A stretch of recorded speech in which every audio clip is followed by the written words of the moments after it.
मुकेश सहनी प्रकरण अभी लगता है कि आप भूले नहीं होंगे। भूलेंगे भी कैसे, क्योंकि काफ़ी हुआ हंगामा हुआ था, बैठकों का दौर चला था, मीटिंग चली थी, विरोध हुआ था, मीटिंग छोड़ी गई थी, इसके बाद मुलाकात का दौर चला था। इन सब के बीच में मुकेश सहनी इन सारे कवायतों के बाद बिल्कुल चुपचाप हैं। दिल्ली गए, दिल्ली में क्या हुआ अभी तक इसका खुलासा नहीं हुआ है, लेकिन जिस तरह से भारतीय जनता पार्टी हमलावर हो गई है, लगातार अटैक कर रही है, उसे देखकर लग रहा है कि खेला गड़बड़ाएगा। आपको बता दें कि बिहार में 4 दलों का एनडीए गठबंधन है।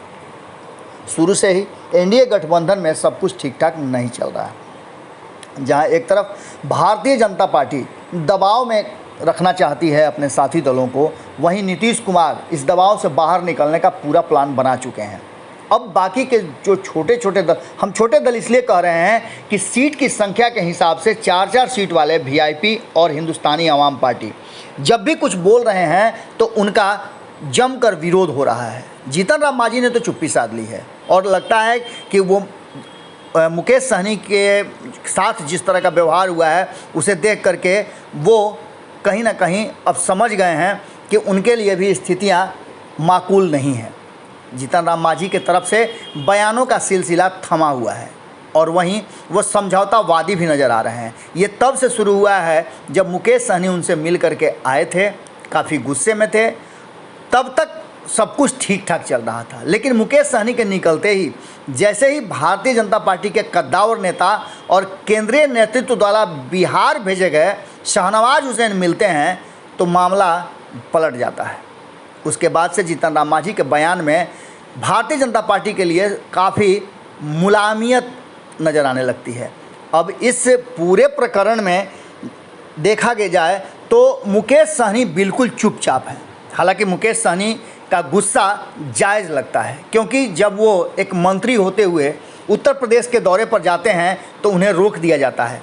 प्रोटोकॉल के तहत उन्हें हो सकता है कि सभा नहीं करने दी गई हो, नियमों का हवाला दिया गया हो, लेकिन एक मंत्री के साथ जिस तरह का व्यवहार किया गया और उसे बैरंग वापस भेज दिया गया, ये बातें निश्चित रूप से विचारणीय ज़रूर है। इन सारी बातों को लेकर के मुकेश सहनी ने अपना विरोध प्रकट किया और वो एनडीए की बैठक से भी बाहर रहे। अब इसके बाद जो भारतीय जनता पार्टी की तरफ से जवाब आ रहा है, वो जवाब काफ़ी मुकेश सहनी के लिए चिंताजनक है।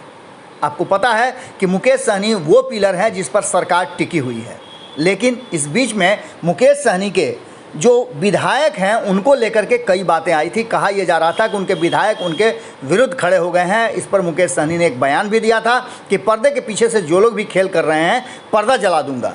उसके बाद उनकी दिल्ली यात्रा हुई थी और दिल्ली यात्रा के बाद मुकेश सहनी बिल्कुल चुपचाप हैं। इस पर क्या प्रतिक्रिया देना चाहेंगे और क्या हो गया है कोई बोलने के लिए तैयार नहीं है। लेकिन भारतीय जनता पार्टी के व्यवहार और उनके वक्तव्यों से ऐसा लग रहा है कि मामला गड़बड़ा गया है, क्योंकि आपने देखा कि संजय जायसवाल किस तरह से मुकेश सहनी वाले प्रकरण में पूरी तरह से क्लीन चिट दे देते हैं उत्तर प्रदेश सरकार और वहाँ के प्रशासन को। वहीं दूसरी तरफ अब तारकिशोर प्रसाद जो बिहार सरकार में उप मुख्यमंत्री हैं, उन्होंने स्पष्ट कर दिया है, जब मुकेश सहनी ने ये कहा था कि ऐसा व्यवहार यदि हमारे साथ हो रहा है उत्तर प्रदेश में, तो बिहार में भी इस तरह का व्यवहार अगर उत्तर प्रदेश के मंत्रियों के साथ हो तो कैसा रहेगा। इन सारी बातों को लेकर के तारकिशोर प्रसाद का कहना है कि मुकेश सहनी की मंत्रिमंडल में, बिहार मंत्रिमंडल में क्या स्थिति है वो बेहतर जानते हैं।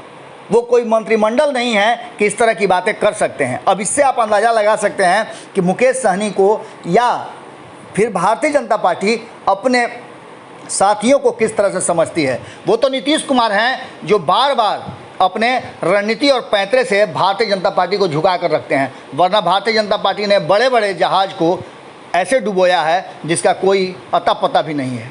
जुड़े रहिएगा भारत लाइव के साथ, क्योंकि इस खबर पर हमारी नज़र बनी हुई है। हम प्रयास कर रहे हैं कि मुकेश सहनी से जल्दी ही उनका बयान लें और आप तक पहुँचाएँ, क्योंकि मुकेश सहनी का बयान ऐसी परिस्थिति और स्थिति में बिल्कुल ज़रूरी है। विपक्ष भी इस पर निश्चित रूप से अपनी बात रखेगा। क्या मुकेश सहनी इस बयान के बाद कोई बड़ा फैसला लेने के लिए मजबूर होंगे? जुड़े रहिएगा। बहुत बहुत धन्यवाद। अगर ये वीडियो पसंद आई और वह बिहार के राजनीति और बिहारियत से सरोकार रखेनी तो सब्सक्राइब बटन दबा के चैनल के सब्सक्राइब कर ली। ओजे एगो घंटी बा, ओकरा बटन दबा देला से कुल सटीक और मारक खबर रुआ मुफ्त में मिल जाई। अगर रुआ पत्रकारिता के हमनी के नया प्रयोग में सहयोग कर चाहतानी तो ज्वाइन बटन दबा दी।